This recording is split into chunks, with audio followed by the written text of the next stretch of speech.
So, good evening, everyone.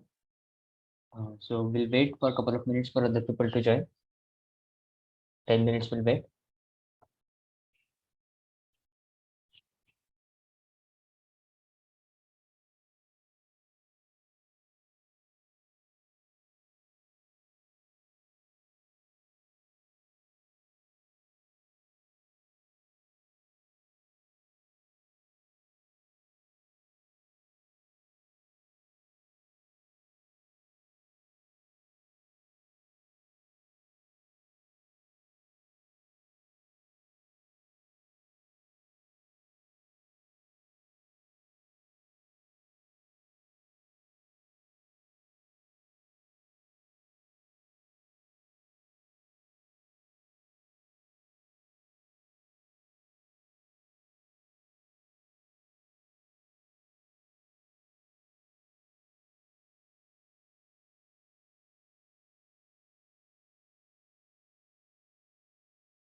So I hope the audio is clear to everyone, right? Everyone can hear the audio, right? Yeah, thanks.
So we'll be starting in a couple of minutes, right? We'll wait for more participants to join.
Yes, sir. Yes, sir. So uh, let us start. So, good evening, everyone. Myself, Bharat Dav. I am a doctoral student at the Department of Chemical Engineering, IIT Kanpur, and also a PMRF fellow. First of all, I would like to thank all of you for attending this session, and I would also like to thank the NPTEL team for providing this platform to teach. We will be starting with the material for the fifth week of the NPTEL course of thermodynamics of fluid and fluid mixture. So I hope you will be understanding the sample problems, and the sample problems will help you in solving your assignment. Okay. So let us start. The first, the first question for today is, so before we start, so if anybody of you have any doubts regarding previous classes, any class till now, you can ask, and I'll wait for you know couple of minutes. You can even write it in the chat box, or even you can ask me after the class is over also. Okay. So let us start. The first question for this week is this one. So this week, mostly we are covering the permutation and combination, which you have learned in your maybe 11th class or 12th class. So we'll be just brushing up because we will be going into the statistical mechanics, where we will be requiring. Okay. So the first question is relatively very easy question. So what we have is, for a sequence of n distinguishable objects, the number of different permutations W are expressed as. So remember the objects. Let's say for example, we have this object 1, object 2, object 3, object 4, like this. We have W such objects. Okay, this is 1, this is 2, this is 3, this is 4. Okay, and then such that we have W, right? And remember that these are the distinguishable objects. That means this is not equal to this is not equal to this, so on and so forth, right? So what we want is, what is the number of different permutations, W possible. So the first option is n factorial, other is W factorial, third option is n factorial into W factorial, and the final is all of this. So this is a relatively very easy question, right? So I'll give you a couple of minutes to solve it. Try it out. Okay.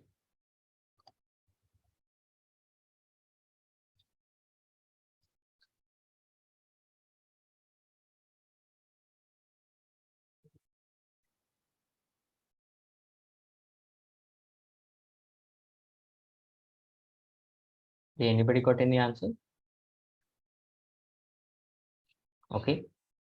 So the correct answer is option A. Okay. Oh, let me do like this. Correct answer is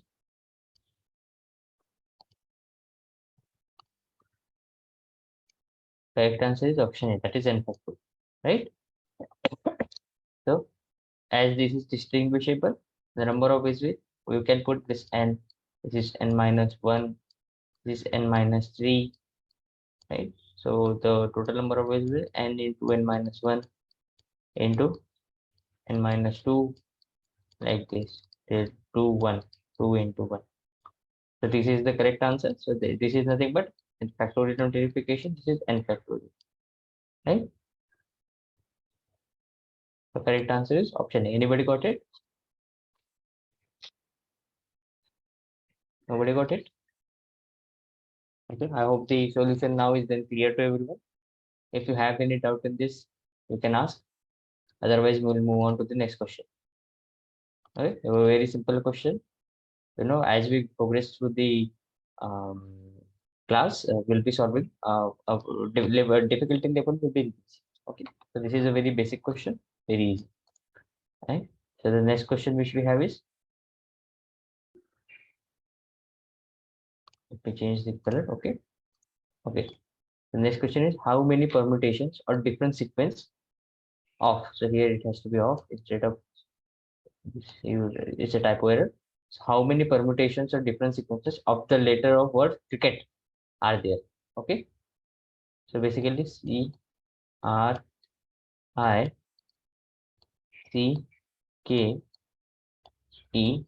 So this is the word which we have, and what we want is how many ways we can arrange this. How many words can we form, right? How many permutation of different sequences? Like for example, here we have. So this is a 1, 2, 3, 4, 5, 6, 7. So it's a 7.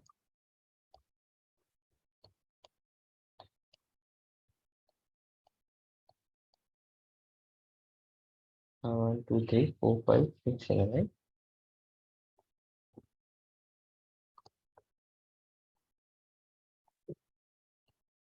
And so this is a 7-letter word. So how many permutations are possible? by taking letter from this word, right? And how many ways can we arrange? Remember. So one hint which I would like to give is here the cricket word has come twice, right? So remember to take this also in account, right? So I'll give you a couple of minutes to solve the questions. And these are the options, right? 2520, 4120, 3100 or 100.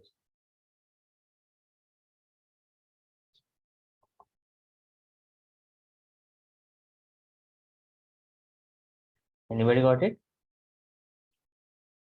What is the correct answer? So I'll be revealing correct answer now, right? Correct answer is option A, 2520. Anybody got it? Nobody got it. So I hope the solution will be clear when I discuss it. So what is the number of ways? The total number of ways will be 1, 2, 3, 4, 5, 6, 7, right? That means 7 factorial by, for C, it will be 2 factorial because C is repeated. Rest other things are not repeated, right? That means multiplied by 1 factorial, multiplied by 1 factorial. For R, this is for R, this is for I, this is for K, this is for E, and this is for T, right? So that this means nothing but 7 into 6 into 5 factorial by 2 into 1, right? This is nothing but 21 into 5 factorial. What is 5 factorial? 120, right? So basically it will be 120, or should I write like,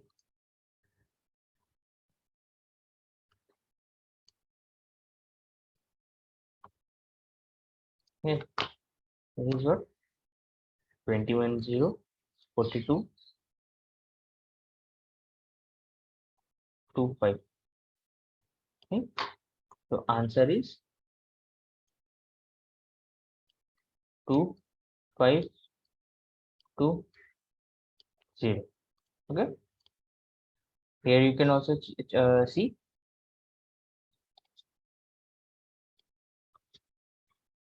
Okay. The word is the cricket. So we have CRICKET. So this has number. So this represents number of occurrences.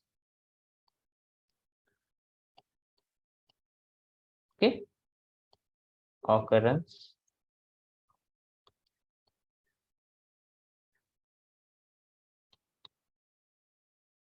Number of occurrences, right? So this has come 2 times. R has come 1 time. I has come 1 time. K has come 1 time. E has come 1 time, and T has come 1 time. So the number of ways will be total number of words, which will be 1, 2, 3, 4, 5, 6. But because C is 2 times, we have to include that. So we'll use 7.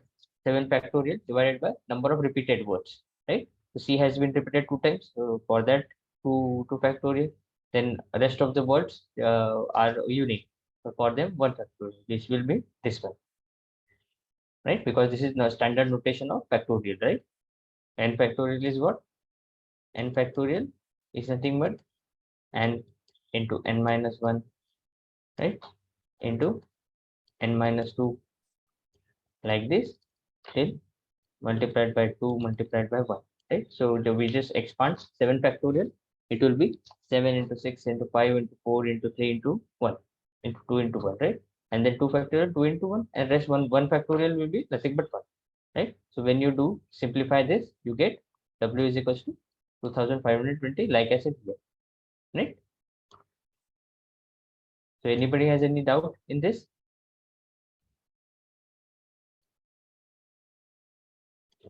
Nobody has any questions? I hope the solution is clear to everyone. If anybody has any doubts, they can ask me. And if anybody would like to write the question solution also, they can write. Okay, I'll wait for a couple of minutes.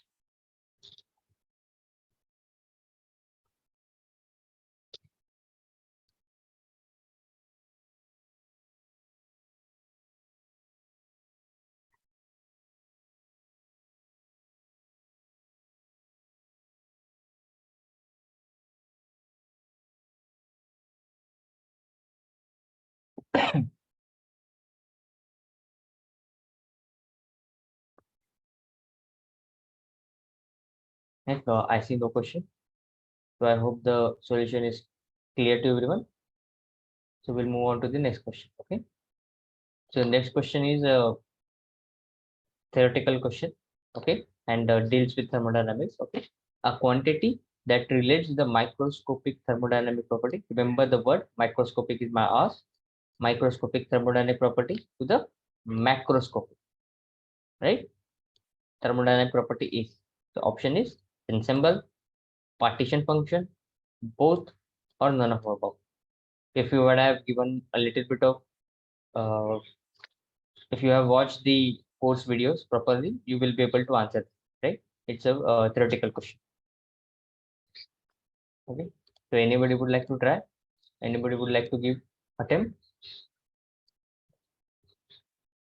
What is the correct answer? Correct answer is it ensemble? No. Is it both? It cannot be obviously both, right? None of the above? No. Correct answer is partition function, right? So what is partition function? So in what is, first of all, let us discuss what is ensemble. So there are many types of ensembles, right? Like for example, NPT is called as isothermal isobaric ensemble because pressure is constant, temperature is constant. NVT ensemble is canonical ensemble. Number of molecules constant, volume of the system constant, temperature constant. Then NVE, right? Now number of molecules constant, volume constant, and then energy constant. Okay, and then the last is UVT. This is grand canonical ensemble, right? But chemical potential, volume, and temperature constant. Right? These are the various ensembles. So in all these ensemble, partition function will be different. Partition function, so there is something called as a bridge equation, right? In each and every ensemble. Okay.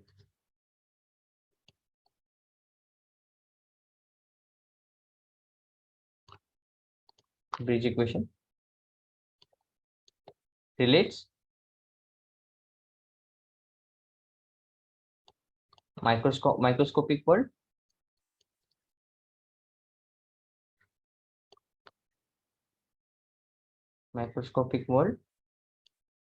with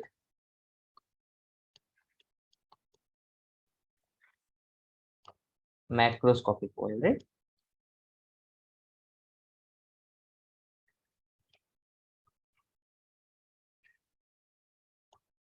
Bridge equation, right? So the bridge equation will be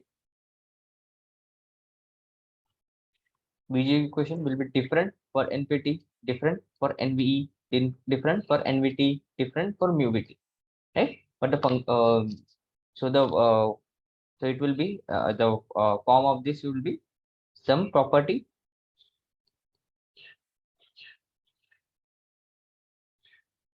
is equals to minus kb, that is Boltzmann factor, multiplied by, let's say, temperature or something, into ln of partition function. Okay. So this property will also be dependent on which ensemble we are working. Like for example, when we have NVE ensemble, so here the thermodynamic property will be entropy. This is nothing but minus kb T into ln of, in that case, it will be the partition function of NVE ensemble, right? And partition function will depend on which ensemble we are talking, right? Clearly, option is not ensemble; it's a partition function.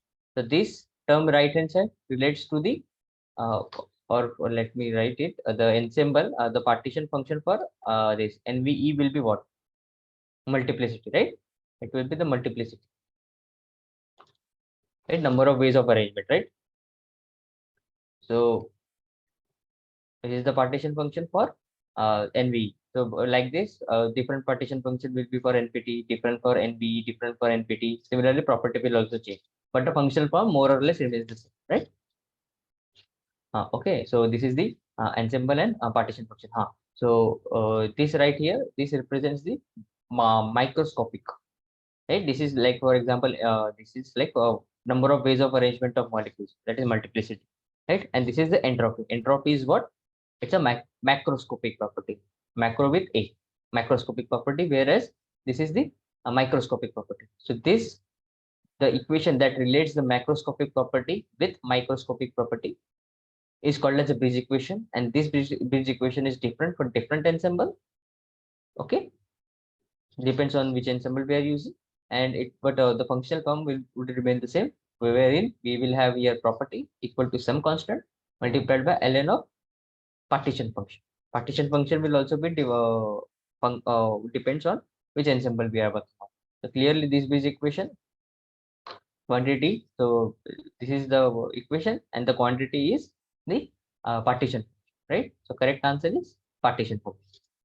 Okay, like for example, like here also we have mentioned minus k, right?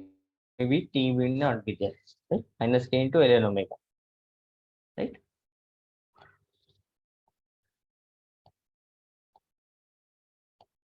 Anybody has any question?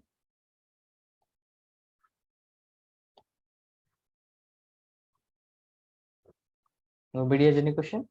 No, so I'll wait for a couple of minutes. If somebody would like to write this down, or if you have any question, you can always interrupt and ask, right?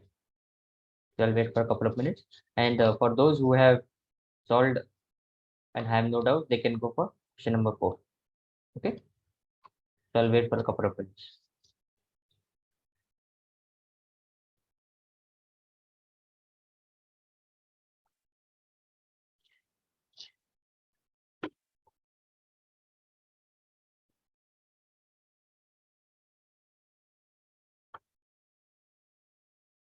I see no questions. Anybody has any questions? Okay, so no questions. So we'll move on to the next question. So this is a quite theoretical. This is a descriptive type of a question. So it will take a bit of time of you. So the question is the internal energy. So U represents internal energy. Partition function is Q, and KT is the Boltzmann constant multiplied by temperature. So what we want is relationship between Q and KT. So what will be the relationship between Q and KT? Like when I see I said, right? So it might be in different ensemble. So basically relationship between a thermodynamic property and a partition function, right? So these are the various options which we have. So please try to find out the correct answer, right? Basically relationship between, right? Relationship SHIP, right?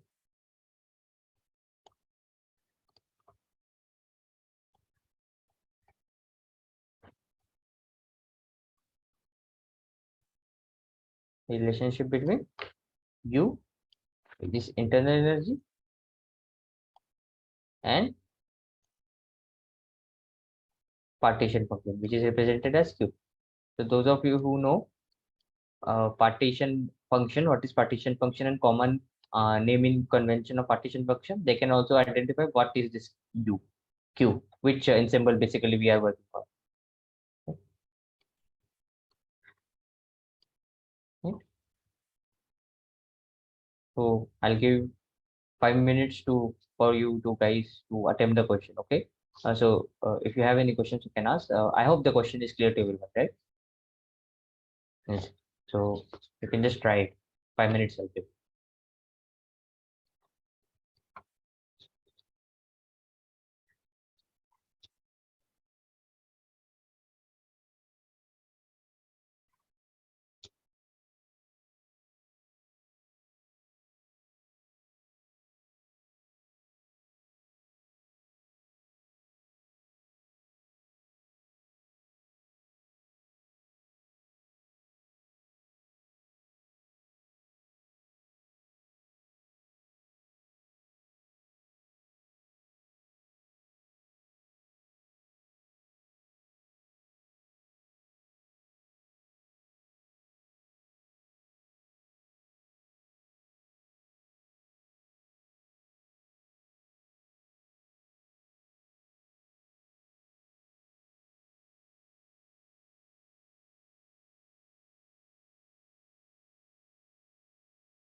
Anybody has any questions? Anybody able to find the answer, right? Okay, so you want to give correct answer. The correct answer is option C, right? Anybody got it? Okay. Okay. So we'll wait for a couple of more minutes.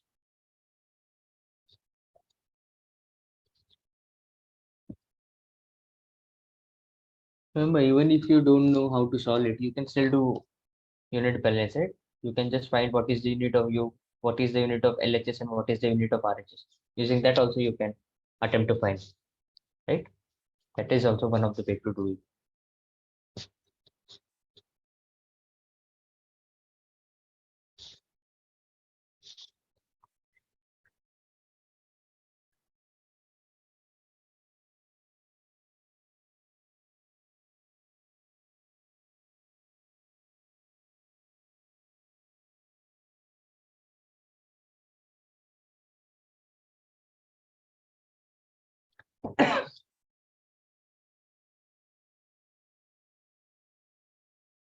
Anybody got it? Okay, so we'll move on to solving the question. Okay, so what we have, correct answer is option.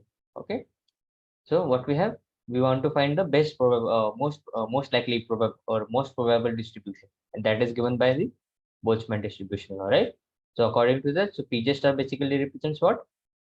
Probability of having equilibrium. It is also called as equilibrium distribution or the most probable distribution, right? The PJ star is nothing but, according to Boltzmann, it's going to be e to the power minus EJ, where EJ stands for the energy divided by KT upon Q, right? And the okay, when we do the Q, we replace Q will be what? Nothing but summation of the numerator, right? So this is one macro state or corresponding to energy EJ, but partition function will have all the micro states, right? So we just do the summation.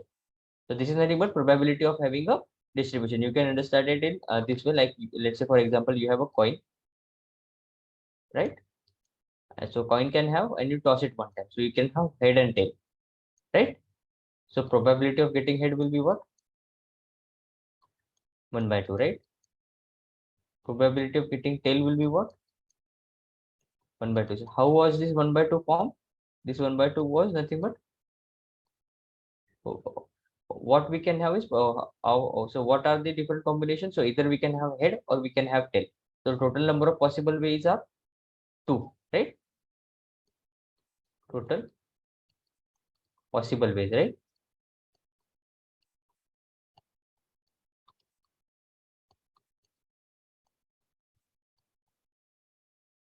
Right? And this is the probability of having head, which is nothing but 1, right? Similar this also. So basically it will be what? 1 by 1 plus 1, right? So in that case, we can write whatever this is summation 1, right? Like this sort of way. So this is nothing but that way, right? Probability of this is one macro state, and this is total number of ways. Then only we can have a probability, because PJ star has to be between 0 and 1, right? So this is basically a normalizing factor which will make it a probability bounding between 0 and 1, right? Okay, then what will be the average value? Average value will be nothing but probability. So it has to be PJ star, right? Everywhere it has to be PJ star, right? So PJ star multiplied by probability of having that macro state, micro state multiplied by that micro state, right? So U star is nothing but PJ into EG, right? Summation of PJ into EJ. So when you put the value of PJ star, not PJ, it should be PJ star, right? So this you just substitute in here Q, then you, because the Q is independent of EJ, so summation is over J. That means EJ, right? Q is already a summation, right? Here you can say the summation over summation is nothing. It is going to remain the constant as far as we are concerned with this summation. That is why we can take it outside, right? And then what we do? So we are substituting minus 1 by beta, sorry, 1 by k, 1 by kt as beta, right? 1 by kt as beta. Let me just write beta is equals to 1 by kt, where k stands for Boltzmann constant, right? And T stands for temperature. So we resubstitute it, we get this expression, then we do this, right?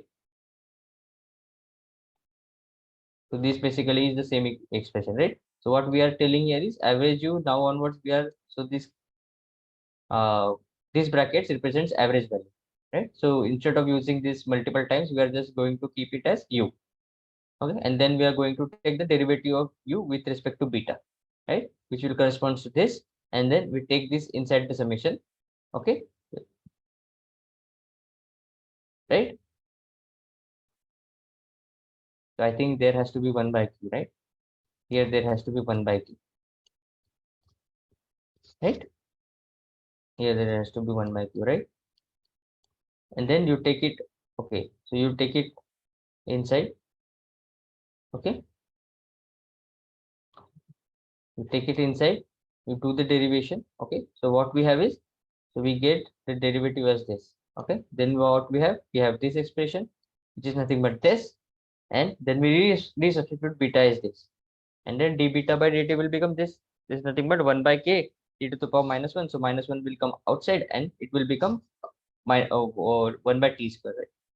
So then using this expression, this expression, this expression, what we can write is like this, which further quantifies as like this, and then we finally get this expression, right? It is nothing but algebraic manipulation, right? And this is option C.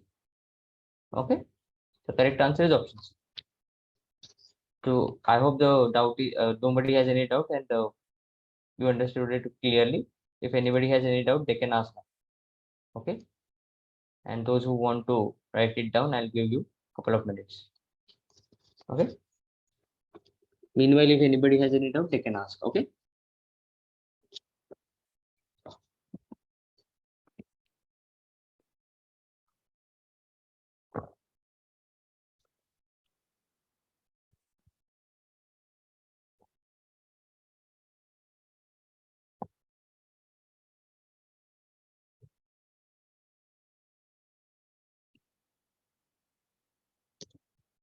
Nobody has any doubt.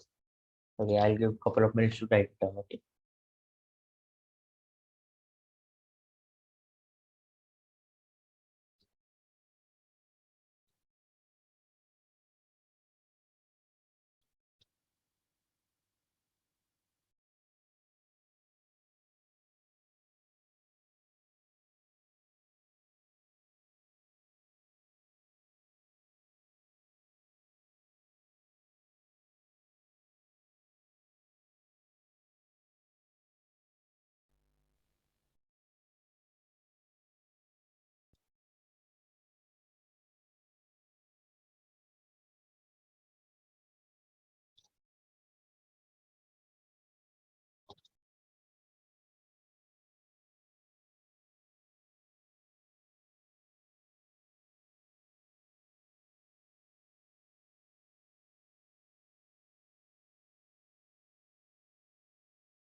Okay, so nobody has any questions.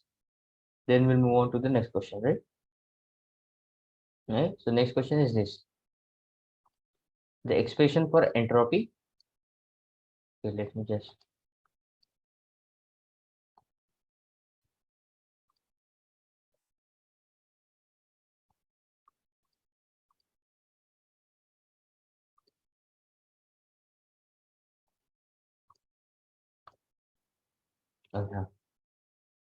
Okay, so the expression for entropy S as a function of partition function. What is it? I just told you in the previous previous to previous question, right? Q, where Q stands for partition function, S stands for entropy, K stands for Boltzmann constant, and T stands for temperature. Remember something I told, right? Like,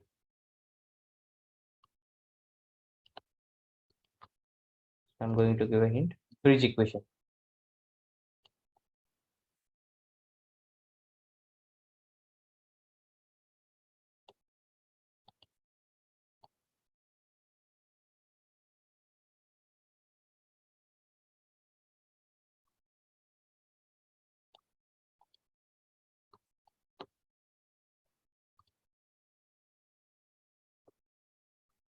Yeah, bridge equation.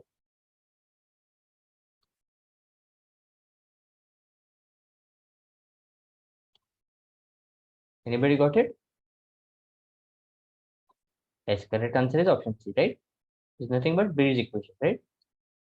For NV and center, right? So this is a homework question which I am giving you. Okay.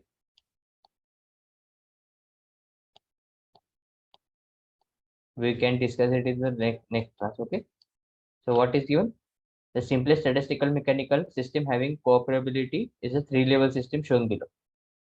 Okay. So degeneracy basically means number of molecules occupying these energy state. So the number of molecules occupying energy equal to 3e, 3 epsilon is gamma, epsilon is 1, and having energy 0 are number 1. Okay. So what we have to find is an expression for the partition function Q as a function of energy E and degeneracy gamma is what?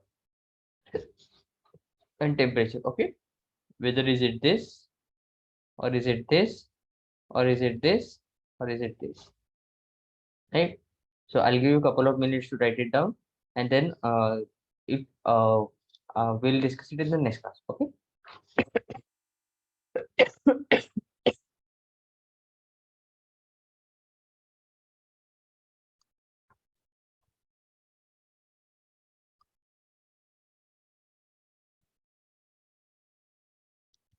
I'll also give you the correct answer.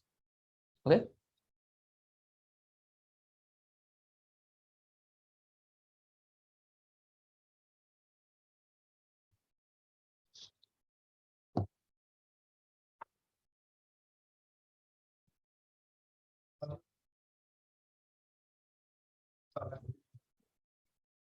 What is different for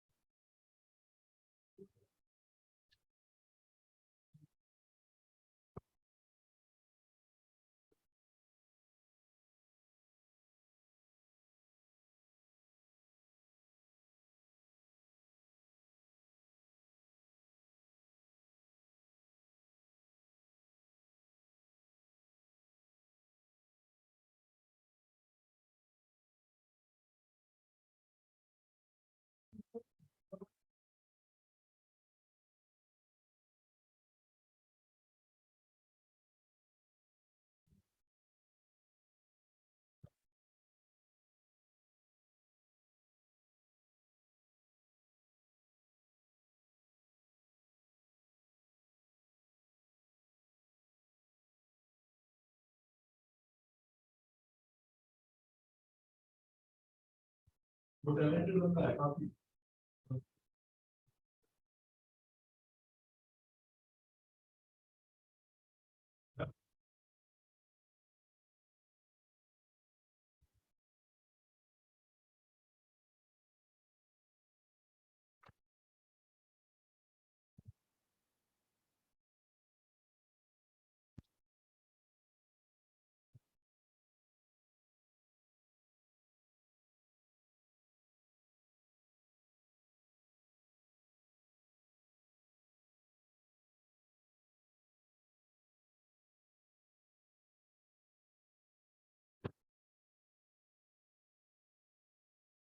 So I hope everybody has written the question, right?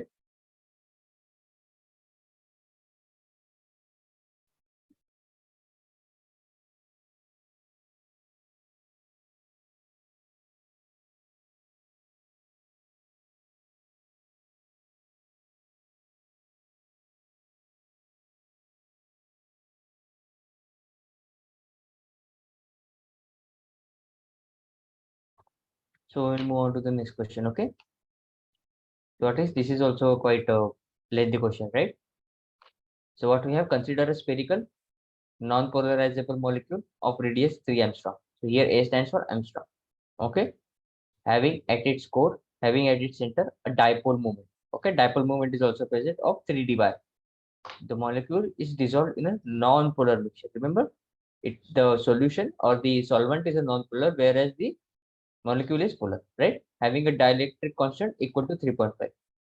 Calculate the energy that is required to remove this molecule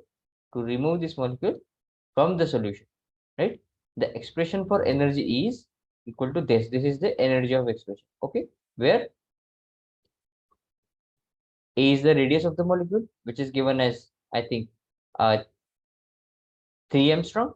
Epsilon r, this is epsilon is the dielectric constant, which is given as 3.5, and mu is the dipole.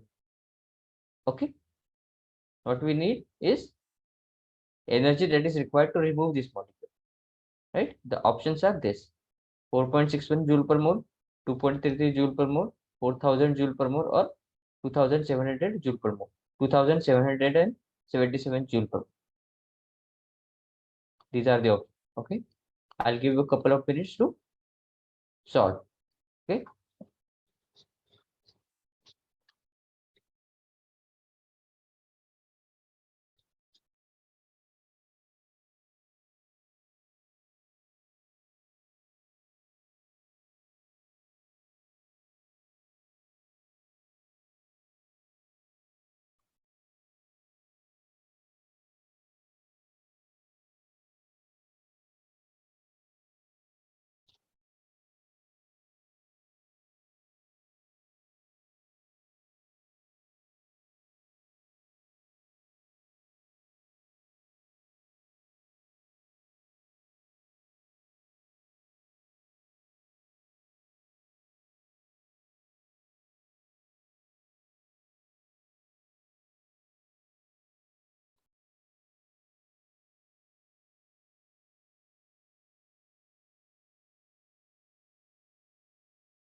Anybody able to answer this?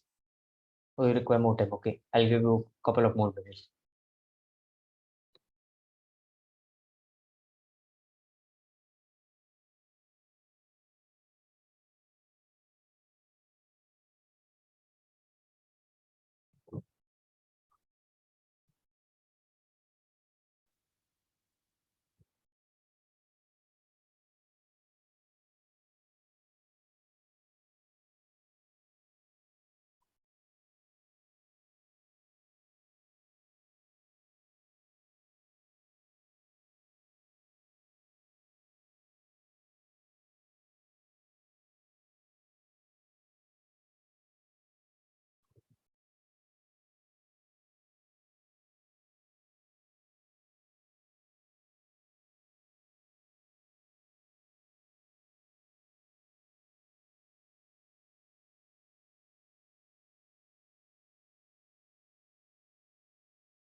Anybody has answer to this?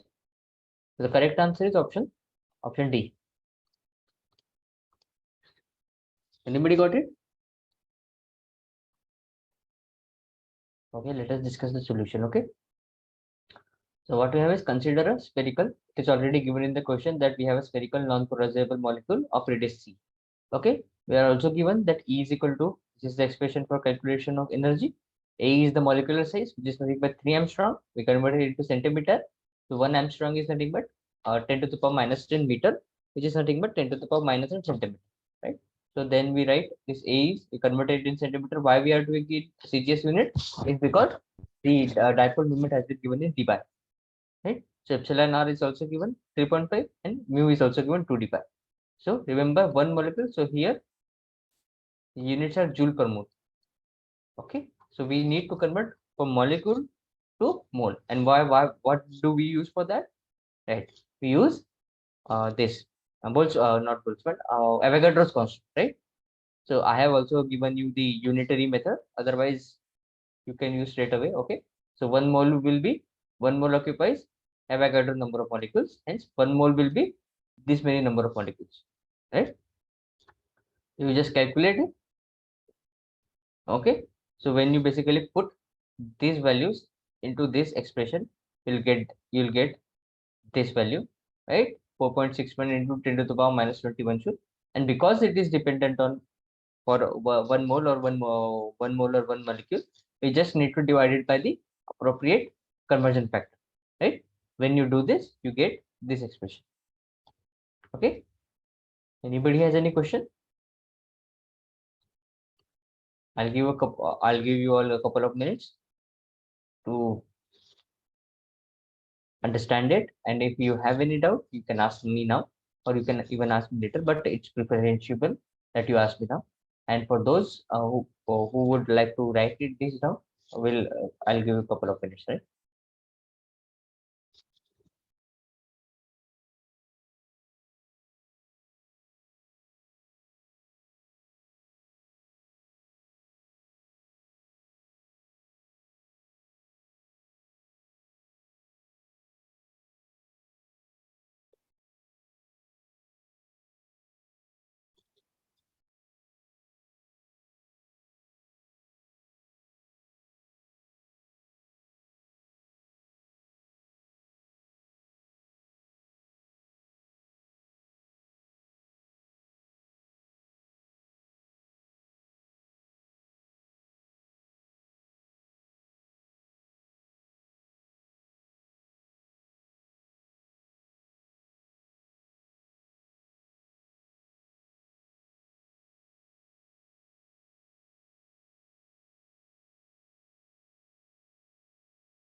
Okay, nobody has any doubts?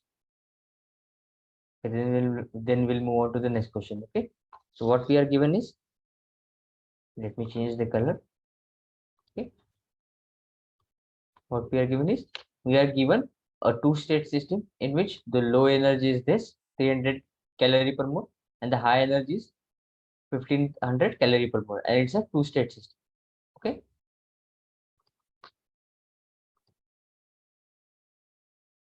a two-state system. Okay, and the temperature of the system is also given 300 Kelvin.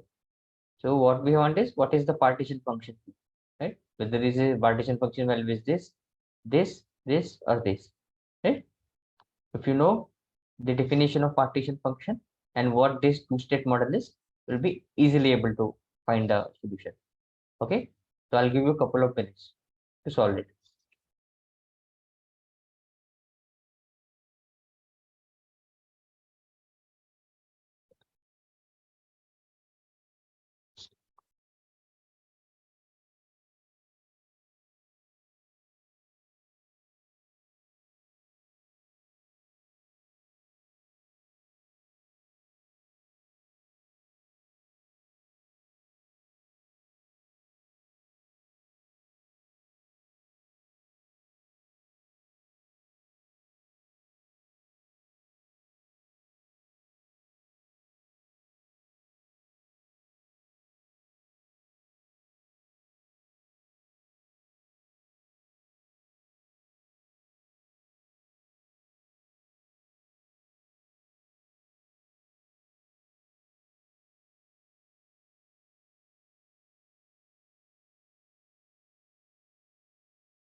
Anybody able to got it? Anybody got it?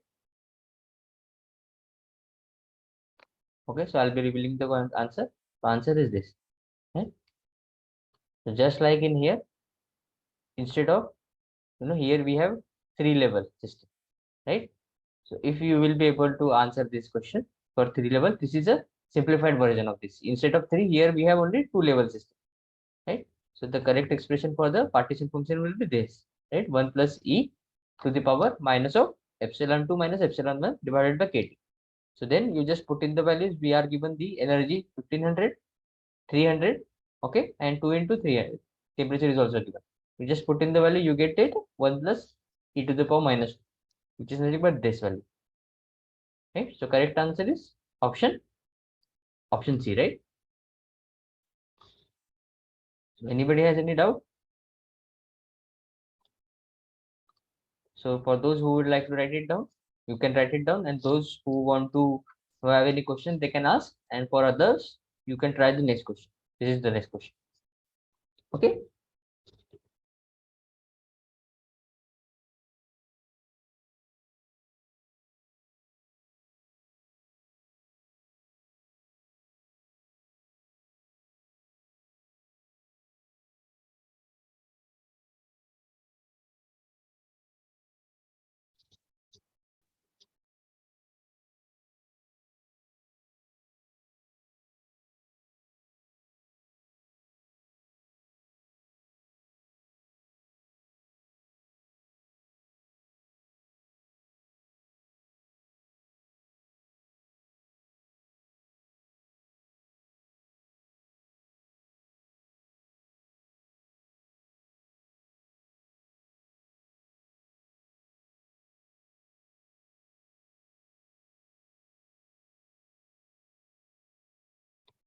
Okay, so nobody has any doubt, and we'll move on to the next question. So what is the next question? So this is the next question. What we have is, okay, let me change the color. Okay, so the experimental studies for a simple non-polar, okay, non-molar gas molecule, gas A. Okay, so gas A is non-polar. Indicate that when two molecules of species A are two molecular diameters, that means 2 sigma, right? Sigma basically represents the molecular diameter. The potential energy is E. This is the potential energy in ergs. Consider now two simple non-polar molecules of species B. Okay, when these two molecules are two molecular diameters apart, what is? So here it is. What is the potential energy in ergs? And then consider the general function to be Lennard-Jones potential. Okay, so what is Lennard-Jones? That is 4 epsilon. So what is, let me rewrite it. So Lennard-Jones is basically energy, or you can write it ULJ, okay, which is a function of Rij, right? Relative separation between the two molecules is what? 4 epsilon Ij, right, into sigma by R to the power, yes, 12 minus sigma by R to the power 6, right? So critical data has been given. Critical, so TC stands for critical temperature in Kelvin. PC stands for critical pressure in bar. VC stands for critical volume in centimeter cube per mole, right? So for A, these are the values, and for B, these are the values. Okay. So this question is what? Yes, this question will be dependent on, could be solved with theory of corresponding states, right? These are the option -12 into 10 to the power -6. So the answer will be in ergs, right? In ergs. That is because it is mentioned here ergs, we have not put it in here, right? Whether it is -12 into 10 to the power -6 or -19 into 10 to the power -16 or -52 into 10 to the power -16 or -112 into 10 to the power -16. Use what? Use theory of corresponding state, right? So I'll give you a couple of minutes to solve it. Okay.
Anybody got it?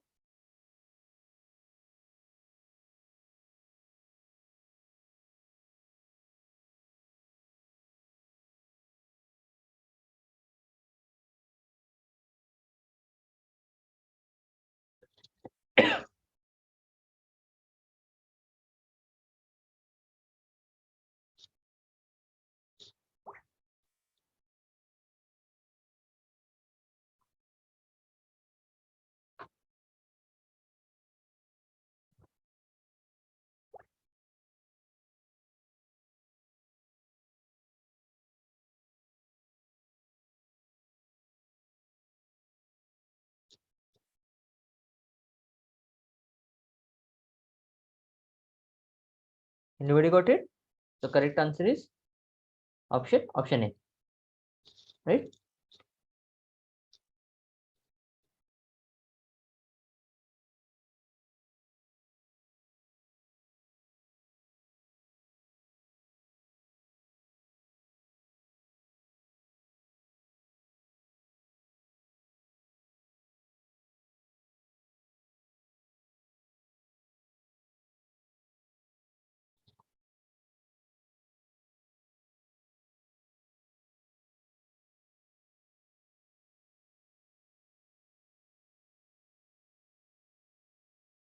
Okay, the way we solve this, correct answer is option A, minus 12 into 10 to the power minus 6. Okay, so we are given that energy of interaction for molecule A, for two molecules having A molecule, is this one.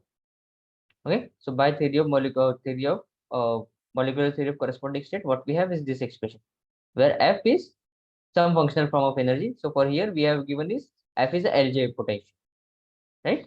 So what we do, we just take the ratio of these two things for two molecules. Okay, and for F is nothing but LJ potential, right? F is LJ potential,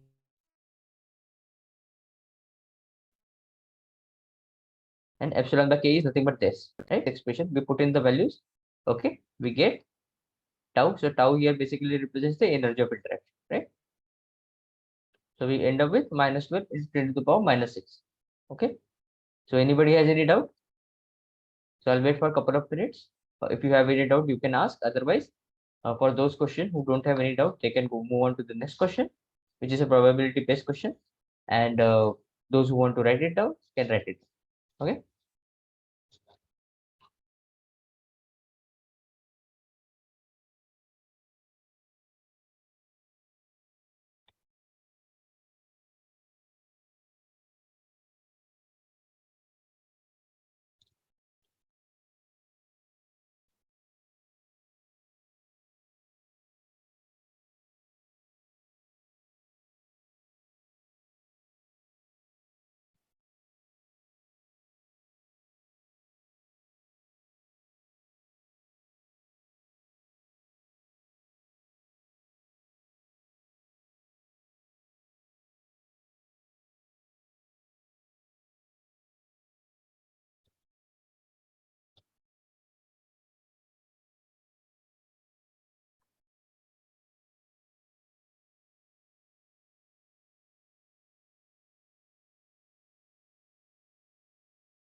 Okay. Nobody has any questions, so we'll move on to the next question. Okay.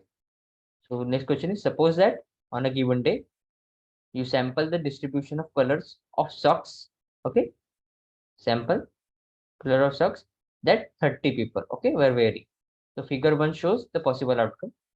The entropy can be computed for any distribution function, even for colors of socks, which is white, green, black, red, and brown. Calculate the entropy of this distribution. So this is the distribution. The probability of having a white sock is 2 by 10. Probability of having a green sock is 1 by 10. Probability of having a blue sock is 3 by 10. Probability of having a red sock is 3 by 10. And probability of having a brown sock is 1 by 10. Right? So the correct options are this: 0, 0 Kelvin, 1.5, 5.5, or 8.5. Okay. So I'll give you a couple of tips to solve it. Okay.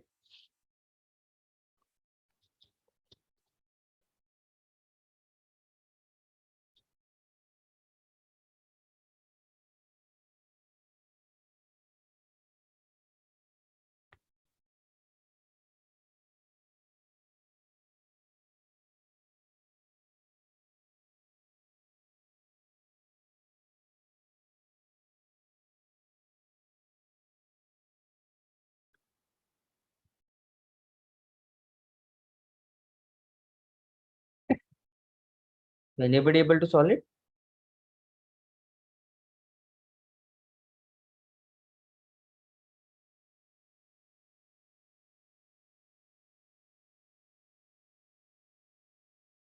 Right? Anybody able to solve it? The correct answer is option B. Right? Let me change the color. Option B. Right? So what we have is the expression is nothing but S by P is nothing but equal to summation of Pi ln Pi, right?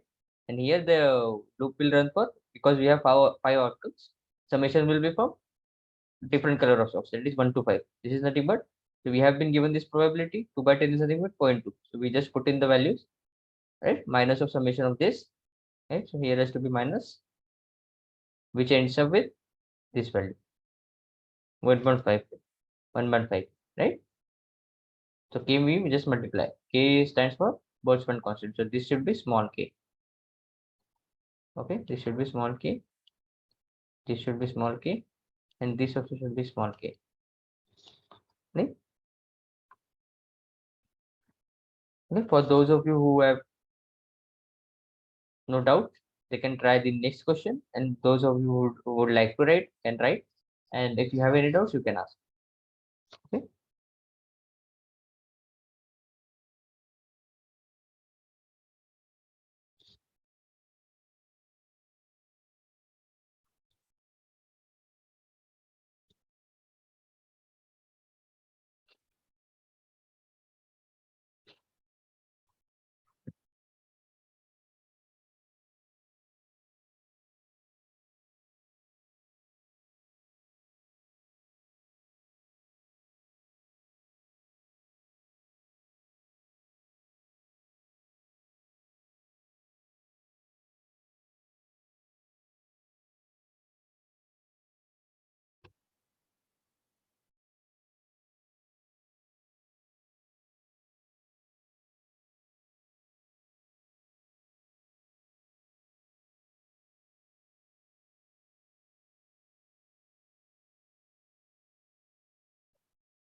So nobody has any questions, so we'll move on to the next question. Okay.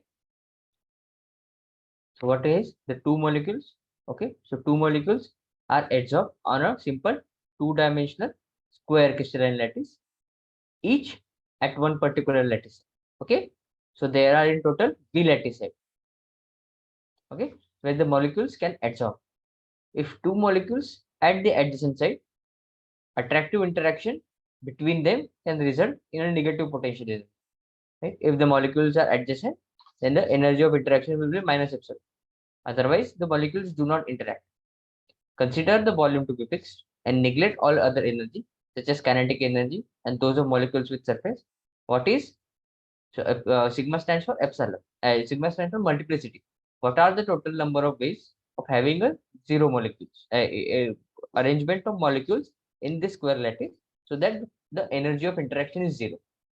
Right?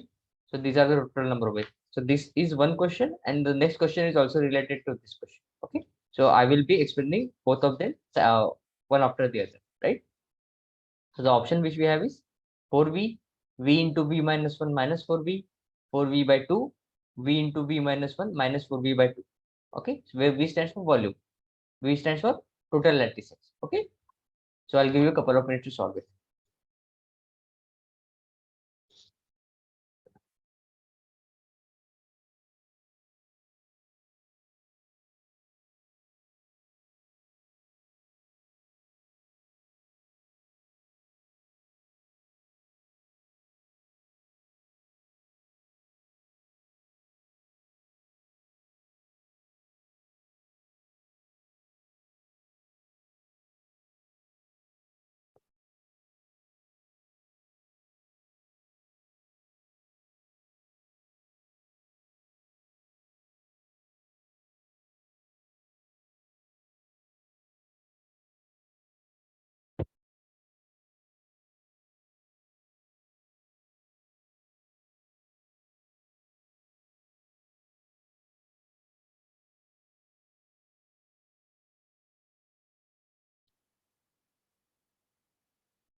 Anybody got it?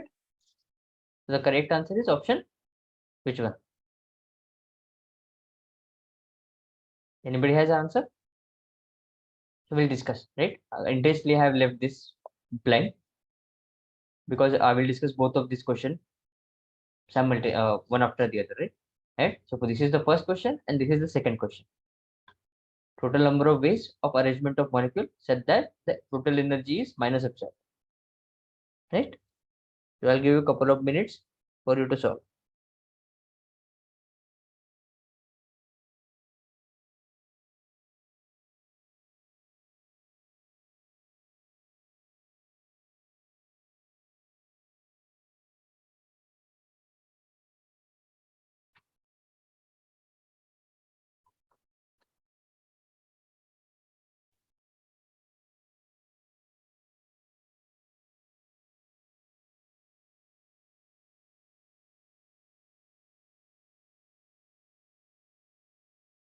Hmm.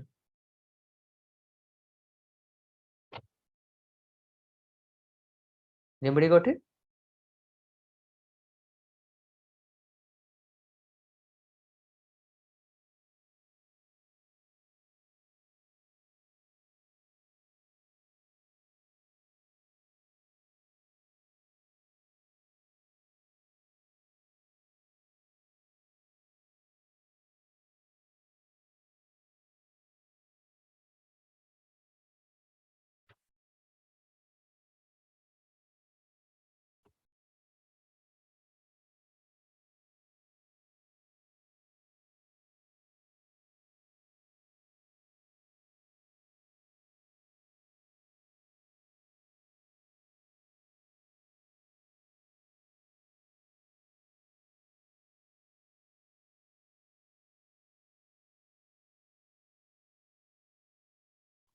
Okay.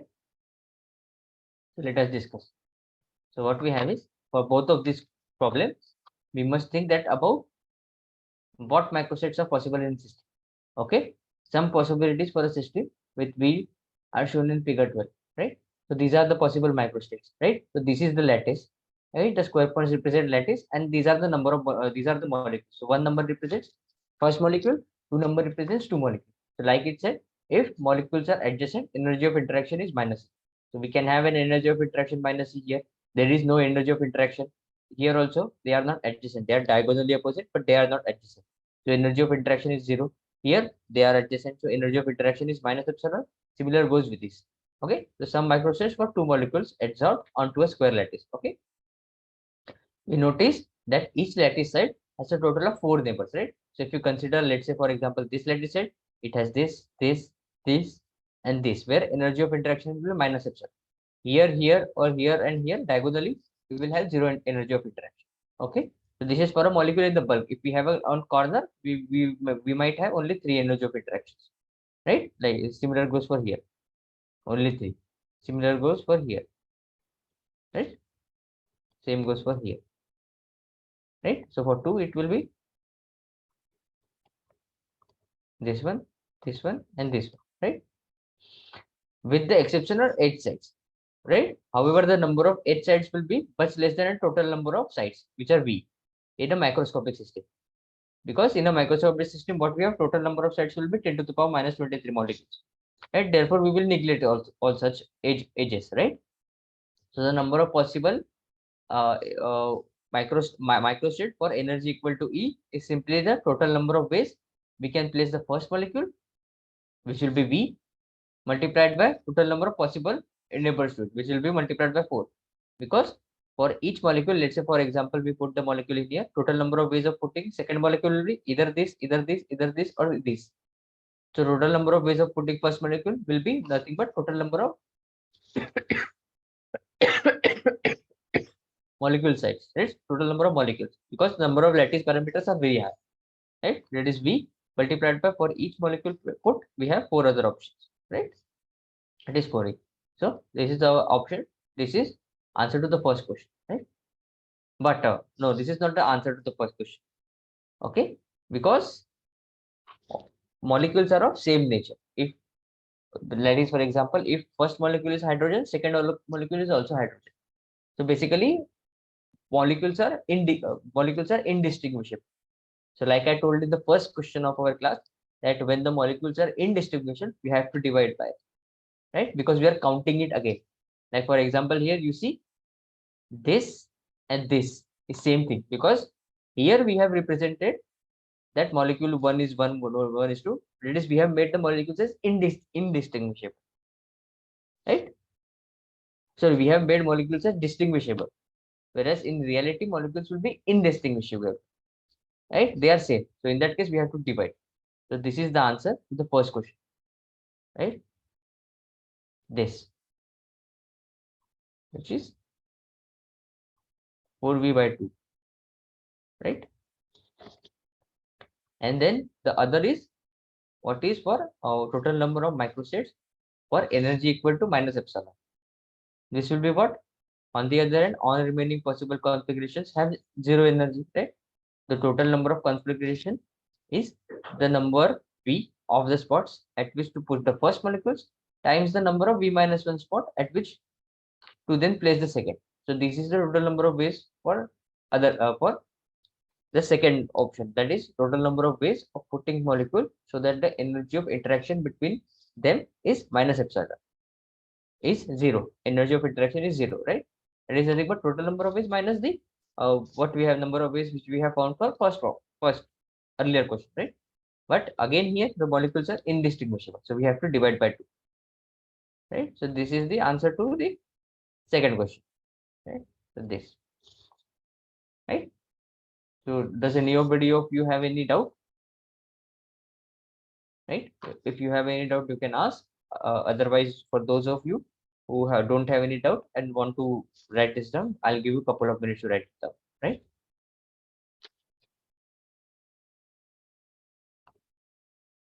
Right, so you can start writing from here.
So anybody of you any doubt? Okay, I'll move on to the right this part.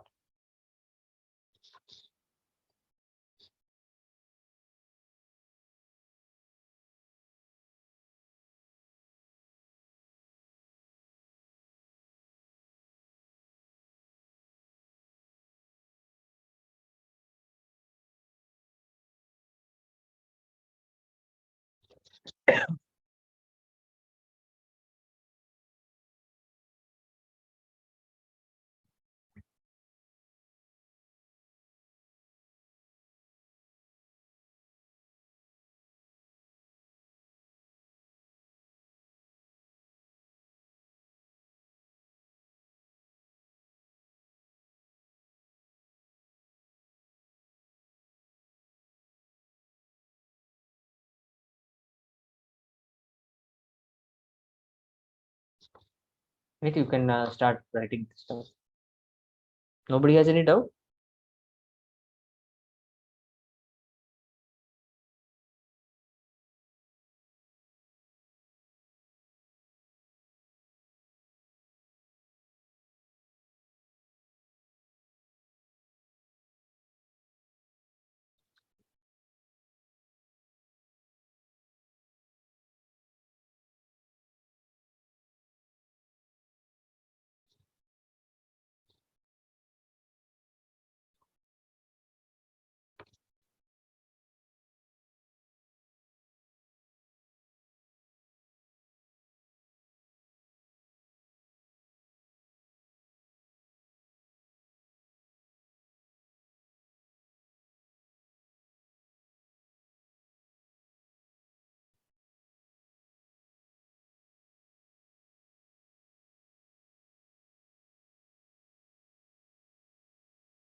Anybody has any doubt? If you don't have any doubt, for those who do not have any doubt, they can go on to these questions, right? For those who want to write, they can write.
Okay, no questions.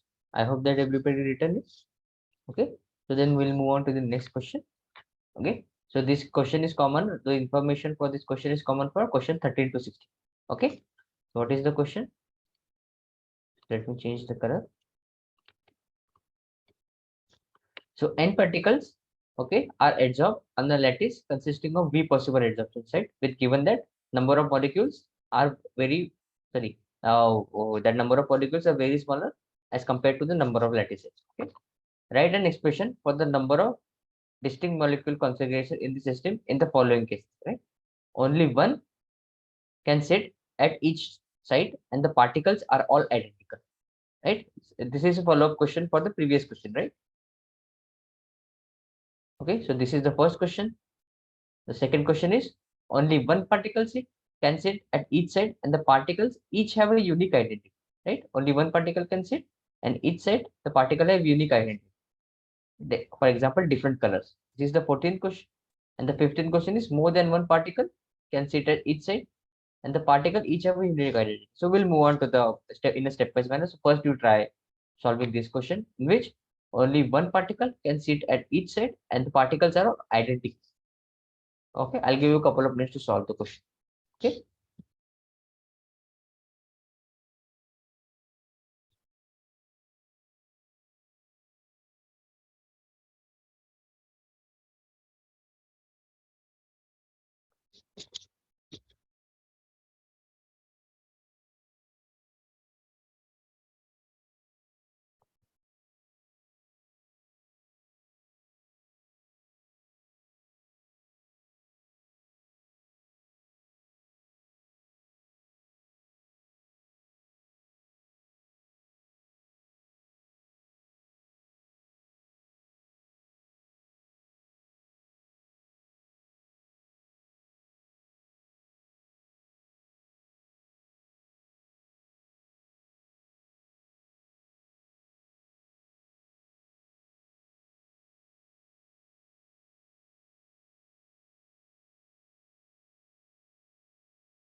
Anybody got it?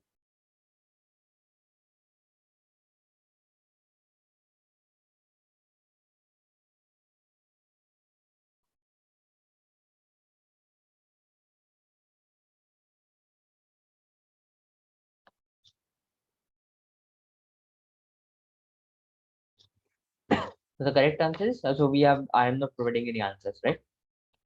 The correct answer is this: total number of ways is nothing but b factorial by n factorial into b minus n factorial. Anybody got it? So what is the explanation? I hope you will get it after you hear the explanation.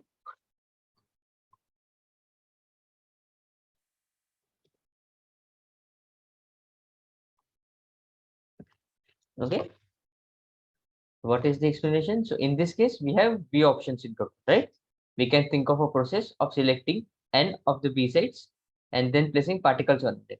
Since the particles are identical, okay, the order which we put them on site does not matter.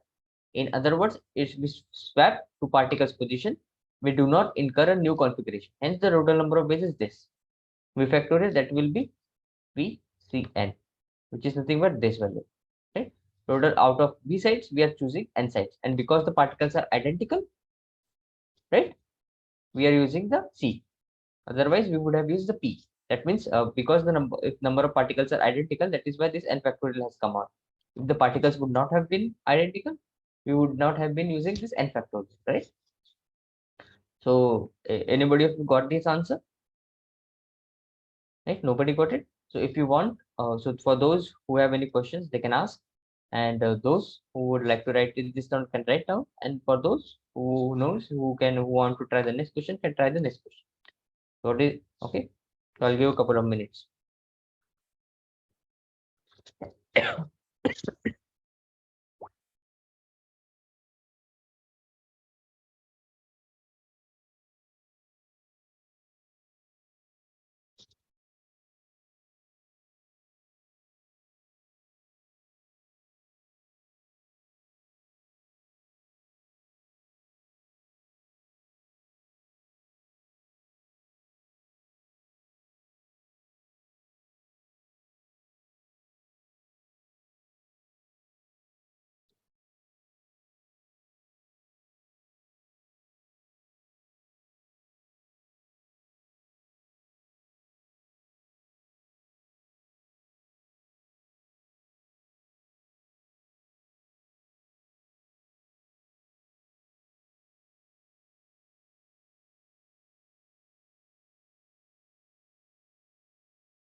Okay.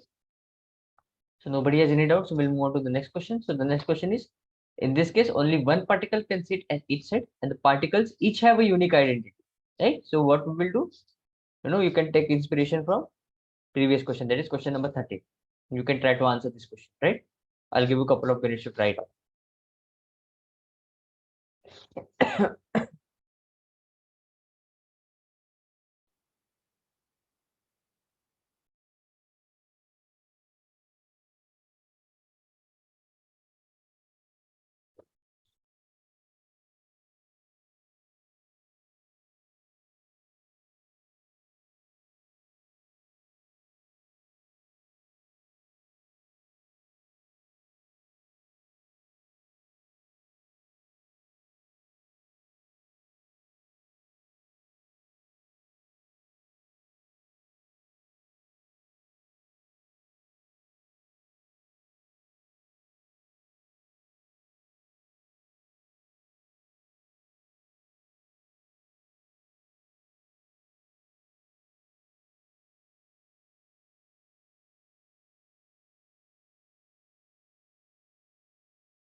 Okay, the correct answer is only you just because the balls are not identical, they are distinguishable. We just multiplied by n factorial.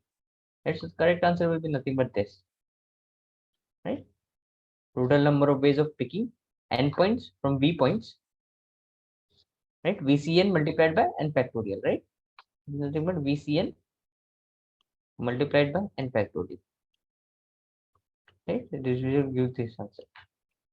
Okay, the next question is this: more than one particle can sit at each side, and the particle each have a unique identity. Right, you can try it out.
Okay, anybody got any answer? Okay, so I'll keep giving the answer. So this is the answer, right? Why is that? This scenario is equivalent to the one in which particles do not interact and thus do not see each other, right? Do not. Every particle has v possible locations, and the independence of their position means the total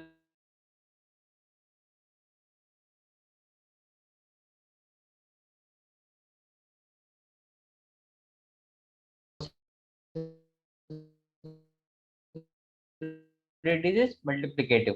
Give me any question.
Okay, so we'll discuss the question number 16.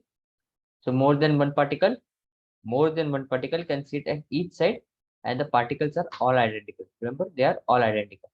So the answer is this one, right? n plus b minus 1 factorial divided by n factorial into b minus 1 factorial. Okay. So what is this is the trickiest case of the four, right? It is helpful to consider a specific example to illustrate the complications. Let us take this. It is easy to say that because there are only three distinct states, both particles in the first side, both in the second side, and one in the each side. However, the expression v by n fails here, giving this many, right? Hence, it turns out that the correct explanation is expression for in fact is this one. Now, how do we come it? Let us check the uh,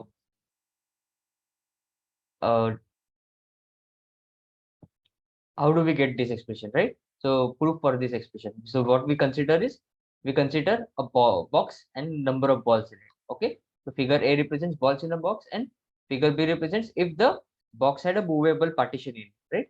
So there are four ways to partition in n is equal to 3 balls into. So first let us proof of this. So how many ways can an indistinguishable particle, okay, indistinguishable particle be put in m boxes, right? So this is box number 1, box number 2, such that we have m boxes and number of particles are n, and the particles are indistinguishable, right? With any number of particles in box. Okay. This type of counting is needed to predict the properties of particles called bosons. So I am giving also a practical example. Okay. Bosons such as photons, and helium atoms, right? Boson statistics counts the way that n particles can be distributed in m different energy levels when several particles can occupy the same quantum mechanical energy levels. For now on, our interest is not in the physics, but just in the counting problem. Okay. So figure this figure, right, shows that one way to count the number of arrangement is to think of a system as a linear array of n particles interspersed with m minus 1 movable parts, right? So if that the partition system into m boxes, right? So let's say if we have this line, if you want to partition it in two ways, you'll put one box, right? If you want it in three, we'll put two walls, right? So for because we have m boxes to partition it, we are using m minus one movable ones, right?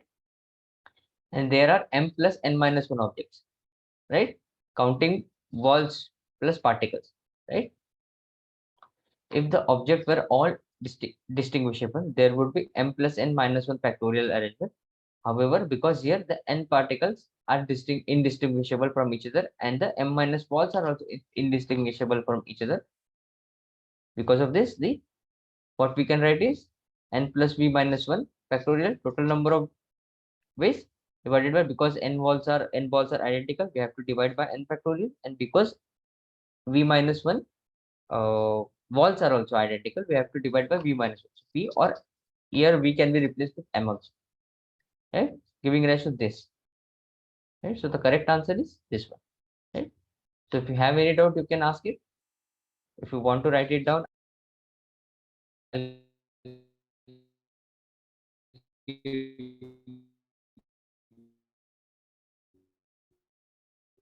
I'll give you time. Okay, you can write this down also.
Let us move on to the next question. If you do not have any doubts, okay, this is also a probability based question and it's a linked question.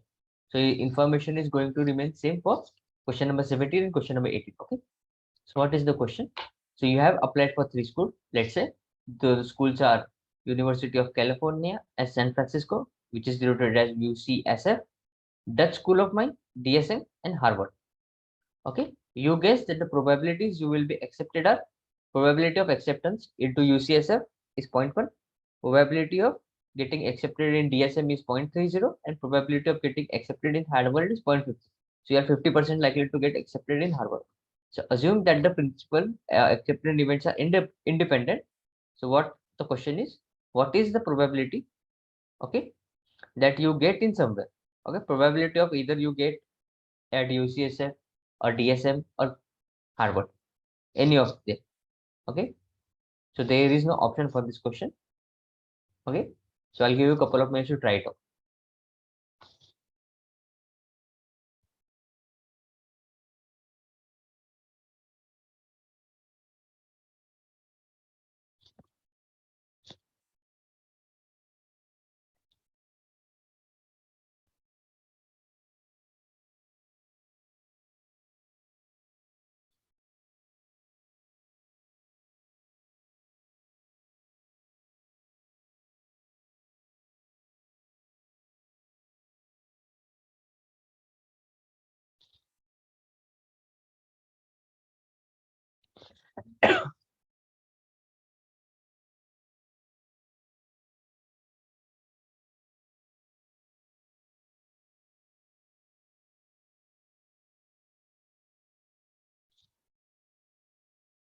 So everybody got it? Okay, so let me start discussing. The simplest way to solve this problem is to recall that when probabilities are independent, okay, and you want the probability of events, let's say the events are A and B, you can multiply them, right? When events are mutually exclusive, and when mutual events are mutually exclusive, so probability of A and B occurring simultaneously will be probability of A multiplied by probability of B, right? So when and you want the probability of events A and B, you can add them, add the probabilities. Therefore, we try to structure the problem into and or problem, right? We want the probability of getting into Harvard or DSM or UCSF, but this doesn't help because these events are not mutually exclusive. Mutually exclusive, what does it mean? That if one happens, the other cannot happen. So we try again. The probability of acceptance somewhere is probability of A, right? Which is nothing but one. Probability of acceptance is nothing but one minus probability of rejection, where P of R is, right, probability that you have been rejected somewhere. You are either accepted somewhere or you're not. But this probability can be put in about terms. P of R is equal to the probability that you are rejected at Harvard and at DSM and at UCSF. These events are independent. So we have the answer. The probability of rejection at Harvard is P of RS is nothing but 1 minus probability of acceptance, which is 1 minus 0.5, which is nothing but 0.5. Rejection as DSM is nothing but this 1 minus probability of acceptance, which is already given as 0.3, right? So 1 minus 0.3 is 0.7. Rejection at UCSF is 1 minus 0.1, which is nothing but 0.9. Therefore, probability of rejection is nothing but probability of rejection at UCSF multiplied by probability of rejection at DSM multiplied by probability of rejection at Harvard, which is nothing but this, which is never 0.315. Therefore, the probability of at least one acceptance is nothing but 1 minus P of R, which is nothing but 1 minus 0.315, which is 0.685. Right? So correct answer is 0.685, right? 0, 0.685. Right? If you have any doubt, you can ask, right?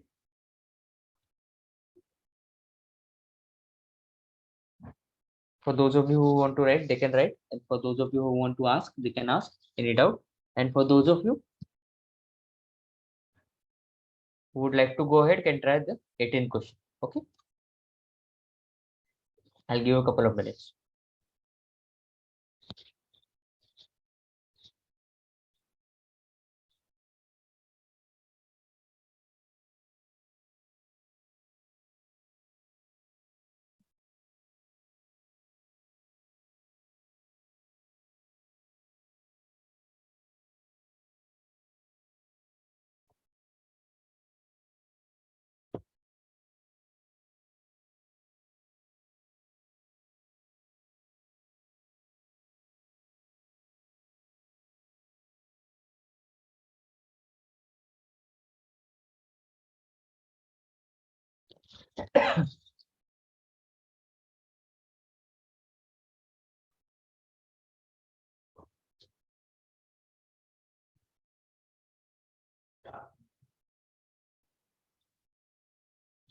Okay, we'll go on to the next question, which is what is the probability that you will be accepted by both Harvard and Duluth, right?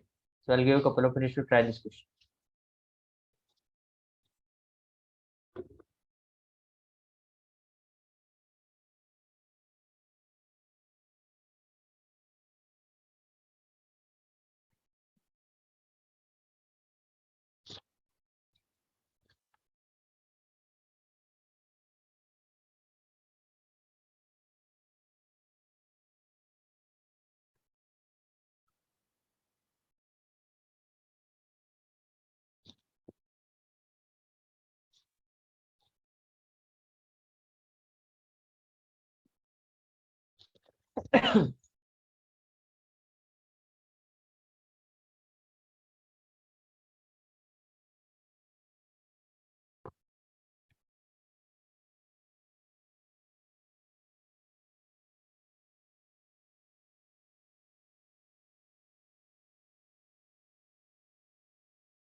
So anybody got it?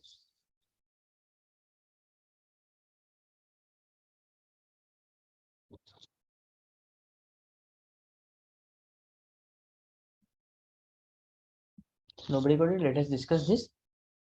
Okay. The simple answer is that let me. Okay, the simple answer is that this is the intersection of two independent events, which is probability of getting accepted at Harvard multiplied by probability of getting accepted at DSM. This is nothing but 0.5 multiplied by 0.3. This is nothing but 0.15. This is the one of the ways of doing it. The other way would be a more mechanical approach to either part A or this part is to write down all the possible circumstances. Rejection and acceptance at H are mutually exclusive, right? Harvard. H stands for Harvard. Their probabilities add to 1. The same for the other two schools. Therefore, all possible circumstances are taken into account by adding the mutually exclusive events together and multiplying the independent events, which corresponds to this expression. Right? Or equivalently, we can write it like this also, where the first term is the probability of acceptance at all three. The second term represents acceptance at Harvard and DSM, but rejection at UCSF. The third term represents acceptance at Harvard and UCSF, but rejection at DSM, so on and so forth. Each of these events are mutually exclusive, with respect to, of course, with respect to each other. Therefore, they are all added, right? Mutually exclusive, right? Each individual team represents independent events, right? For example, acceptance at Harvard and acceptance at DSM and acceptance at UCSF. Therefore, it is simple to read off the answer in this problem. We want acceptance at Harvard and acceptance at DSM. But notice we don't care about UCSF, right? So this probability is nothing but this one, right? Which is nothing but 0.5 multiplied by 0.3. Okay. So if anybody has any doubt, they can ask. Otherwise, uh, you can try to solve the next question. I'll give you a couple of minutes.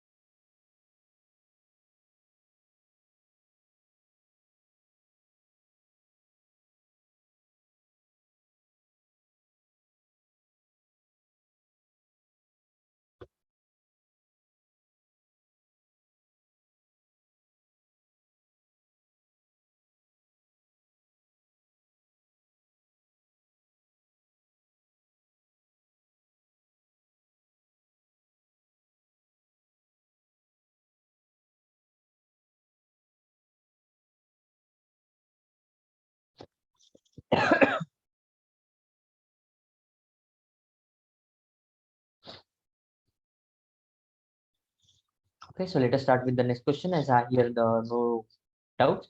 So what we have is a scientist has constructed a secret peptide to carry a message.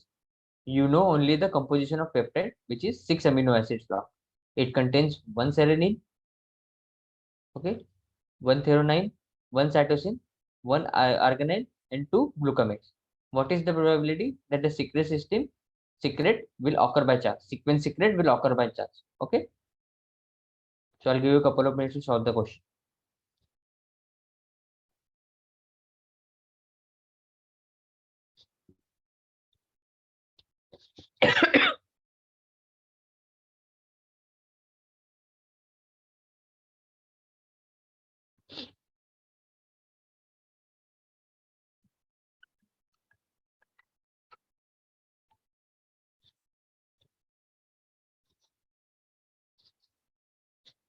Okay.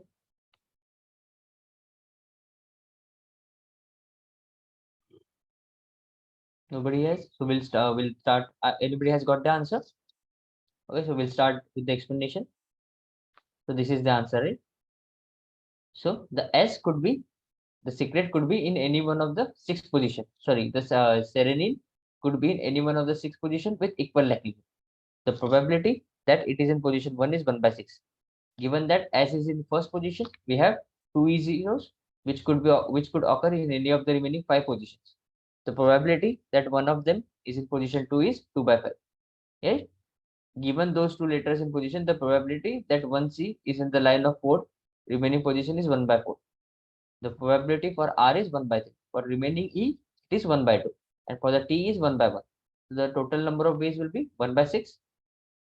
Total probability will be 1 by 6 multiplied by 2 by 5 multiplied by 1 by 4 multiplied by 1 by 3 multiplied by 1 by 2, which is nothing but 1 by 360, which in factorial form could also be written as this.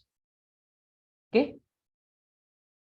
So if anybody has any doubt, I'll give you a couple of minutes, right, to solve it. And for those who do not have any doubt, they can try with this question. Question number 20 and 21. Okay.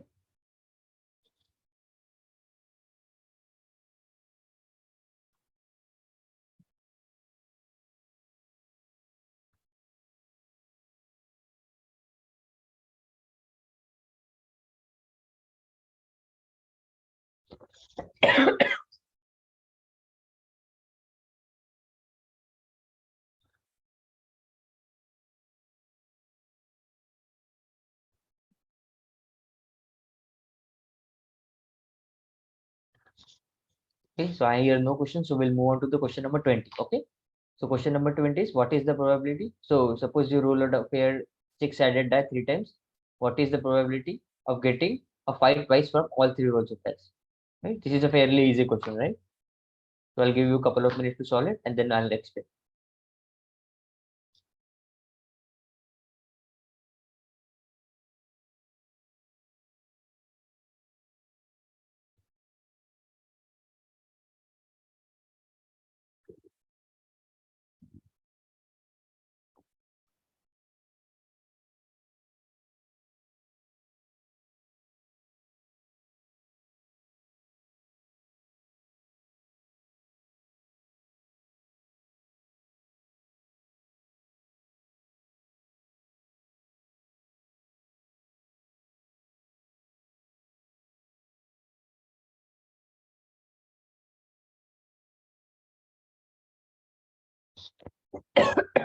Okay.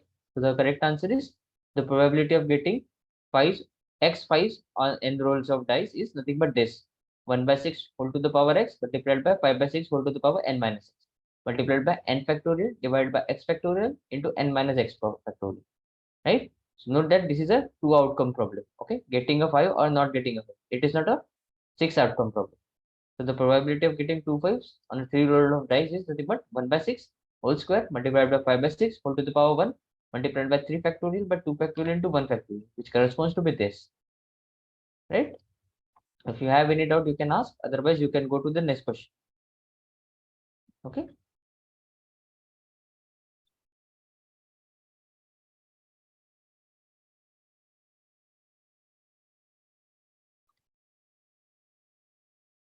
So I hear no question. So we'll go with the last question.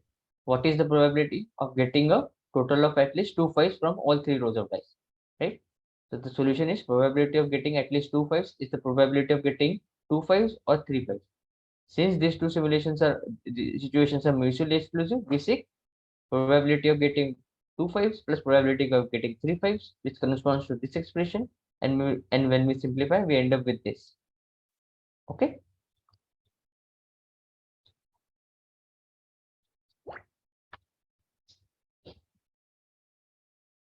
Okay, we end up with this expression, right? So I thank you all for attending this class, and I hope you have cleared some of your concepts. And this uh, tutorial has helped you to will help you to solve your assignment problems, right? So if you have any doubts, you can ask now. I'll wait for a couple of minutes. If nobody has any doubts, they can leave. And for those people who have doubts, they can stay and ask the doubts, right? So I'll wait for a couple of minutes, right?